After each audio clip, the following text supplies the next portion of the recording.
اس میں کوئی دو رائے نہیں کہ میڈیا موجودہ دور کی طاقتور اور متاثر کن حقیقت بن چکا ہے۔ حکومتوں کو بنانے اور گرانے کی کنجی میڈیا کی جیب میں ہے۔ قوموں کے مزاج و اطوار الیکٹرانک میڈیا کے اشاروں پر رقص کرتے دکھائی دیتے ہیں۔ قوموں کی تہذیب و ثقافت اور رہن سہن کے معیارات بھی اب الیکٹرانک میڈیا ہی بناتا اور بتلاتا ہے۔ میڈیا جو دکھاتا ہے وہی دنیا میں رواج پاتا ہے۔ الیکٹرانک میڈیا اس دور میں اکیلا وہ کام دنوں میں کر سکتا ہے جو کوئی ادارہ شاید برسوں میں بھی نہ کر پائے، کیونکہ الیکٹرانک میڈیا اب ہر گھر میں پہنچ چکا ہے۔ وقت کے ساتھ ساتھ میڈیا آزاد ہو رہا ہے۔ اس آزادی کو میڈیا کا عروج بھی کہا جا سکتا ہے، لیکن اس عروج کے ساتھ ساتھ بہت سی چیزوں پر زوال بھی آنا شروع ہو گیا ہے، جن میں اخلاقیات، تہذیب و ثقافت اور خود صحافت سر فہرست ہے۔ میڈیا نے صنعت کی شکل اختیار کر لی ہے۔ اشتہارات اس صنعت کی نشو و نما و تزئین و آرائش کا میٹیریل بنے، اور صرف پاکستان میں اشتہارات کی سالانہ مالیت لگ بھگ 81 ارب روپے کا تعین ریٹنگ پر ہوتا ہے۔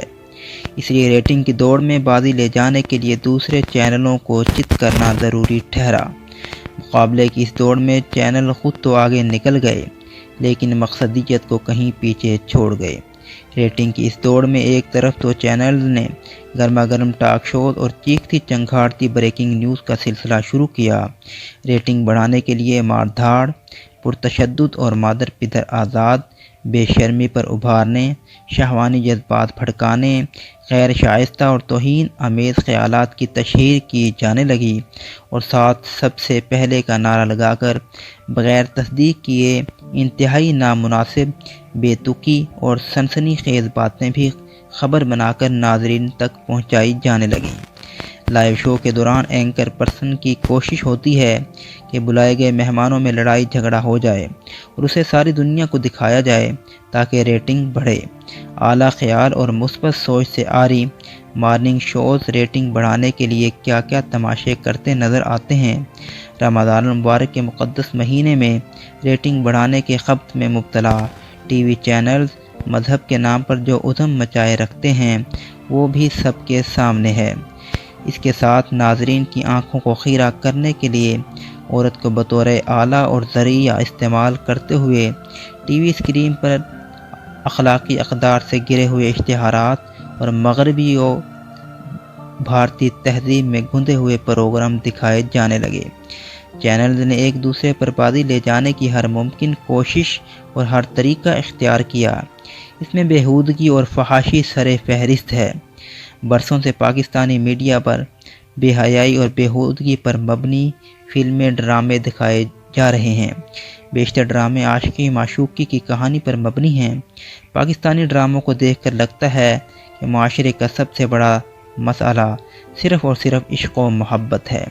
ڈراموں میں شادی شدہ مرد عورت کے معاشقے دکھانے تو معمول کی بات ہے، کبھی لڑکی کی لڑکوں سے دوستی کی ترغیب دی جاتی ہے تو کبھی مرد کا دوستی کے نام پر کئی عورتوں سے تعلقات کو جائز ثابت کیا جاتا ہے۔ بے راہ روی اور برائی کو فروغ دیتے غیر اخلاقی اور غیر شرعی موضوعات، نامناسب لباس اور بیہودہ الفاظ و حرکات آج کل کے ڈراموں کا خاصہ بن چکے ہیں۔ برسوں سے لاکھوں کروڑوں لوگ یہ سب کچھ دیکھ رہے ہیں، اور وہ کچھ دیکھتے ہیں، وہ کچھ اپنانے کی کوشش کرتے ہیں۔ ریٹنگ کے چکر میں اصولوں اور اخلاقیات کی دھجیاں بخیر کے رکھ دی گئیں۔ دراصل ریٹنگ کی بنیاد پر ہی صرف پاکستان میں سالانہ 81 ارب روپے کے اشتہارات میڈیا کو ملتے ہیں۔ یہ ریٹنگ کیا چیز ہے جس کے لیے چینلز تمام حدود و قیود کو پاؤں تلے رونتے چلے جا رہے ہیں؟ ریٹنگ کے جانچ کے خود کار نظام کو پیپل میٹر کہتے ہیں۔ اس میں آبادی کے نمائندہ نمونے کو لے کر 9 شہروں میں تقریباً 700 گھرانوں میں ایک آلے کے ذریعے معلوم کیا جاتا ہے کہ کون سا چینل کس وقت دیکھا جا رہا ہے۔ پاکستان میں جب ٹیلی ویژن پر نجی چینلوں کو نشریات شروع کرنے کی اجازت دی گئی تھی تو اس وقت ایک ہی کمپنی ریٹنگز کا تعین ڈائری کے ذریعے کرتی تھی، یعنی منتخب لوگ ایک کاپی پہ نوٹ کرتے تھے کہ وہ کس وقت کون سا چینل دیکھ رہے ہیں۔ 700 گھرانوں سے رپورٹ خودکار طریقے سے میڈیا لاجک کے دفتر میں لگے کمپیوٹروں میں جمع ہوتی رہتی ہے۔ جس کے بعد میڈیا صنعت سے منسلک کمپنیوں کو بھیج دی جاتی ہے، اور اسی رپورٹ کی بنیاد پر چینلوں کو کم یا زیادہ اشتہارات ملتے ہیں۔ ٹی وی چینل اور ٹی وی پروگراموں کا ریٹنگ سسٹم امریکیوں کی ایجاد ہے۔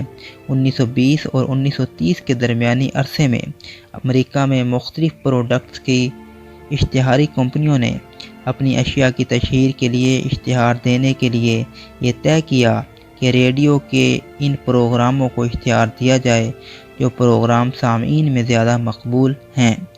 کم اور زیادہ مقبول پروگرام کا پتہ چلانے کے لیے دنیا میں سب سے پہلے ریٹنگ پوائنٹ لینے والی کمپنی وجود میں آئی۔ اس کام کا آغاز بہت سادہ انداز میں کیا گیا۔ منتخب گھروں کو مخصوص سوال نامے پر مشتمل ڈائریاں دی جاتیں اور گھر کے افراد اس میں اپنے پسندیدہ پروگراموں کا اندراج کرتے۔ ان ڈائریوں کے ذریعے کمپنی ڈیٹا جمع کرتی۔ 1950 تک ٹی وی کی آمد میڈیا انڈسٹری میں انقلاب برپا کر چکی تھی۔ نیلسن کمپنی نے 1950 میں ہی ٹی وی پروگراموں کی ریٹنگ پر بھی کام شروع کیا۔ ٹی وی کے لیے بھی انہوں نے آغاز میں وہی طریقہ استعمال کیا جو ریڈیو پروگراموں کی ریٹنگ چیک کرنے کے لیے کیا گیا۔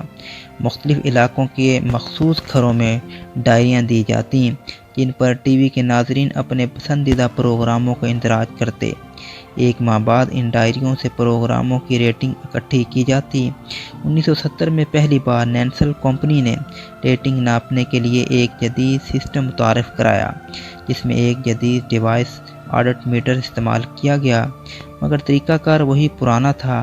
چند منتخب گھروں کے ٹی وی سیٹ کے ساتھ یہ ڈیوائس لگا دیا جاتا جو روزانہ کی بنیاد پر ویونگ انفارمیشن فون لائن کے ذریعے کمپنی کے کمپیوٹر کو بھیج دیتا۔ اس طرح ایک مہینے کے بعد جو ڈیٹا اکٹھا ہوتا اسے ریٹنگ چارٹ بنایا جاتا کہ کون سا پروگرام ناظرین میں زیادہ مقبول ہے۔ ریٹنگ سسٹم کی اس اہمیت اس لیے بڑھتی گئی کہ اس کی بنیاد پر اشتہاری کمپنیاں ٹی وی چینلز کو اشتہارات دیتیں جس پر ٹی وی کی کمائی کا انحصار ہوتا ہے۔ ریٹنگ کا لفظ صحافی کے لیے کسی طور بھی مناسب نہیں ہے، یہ تو خود فروشوں کی ضرورت ہے۔ ریٹنگ کے خبط میں مبتلا الیکٹرانک میڈیا کے غیر ذمہ دارانہ رویے کی وجہ سے قوم کا اعتماد اب میڈیا سے ہی اٹھتا جا رہا ہے۔ ریٹنگ کے چکر میں الیکٹرانک میڈیا نے تمام مذہبی، معاشرتی اور ثقافتی حدود کو پامال کر کے رکھ دیا ہے۔ میڈیا کی تشہیر اور کیبل آپریٹرز کے بارے میں پیمرا کا ضابطہ اخلاق یہ ہے کہ کسی بھی طریقے سے بے شرمی پر ابھارنے، شہوانی جذبات بھڑکانے، غیر شائستہ اور توہین آمیز خیالات کی تشہیر کی اجازت نہیں ہے۔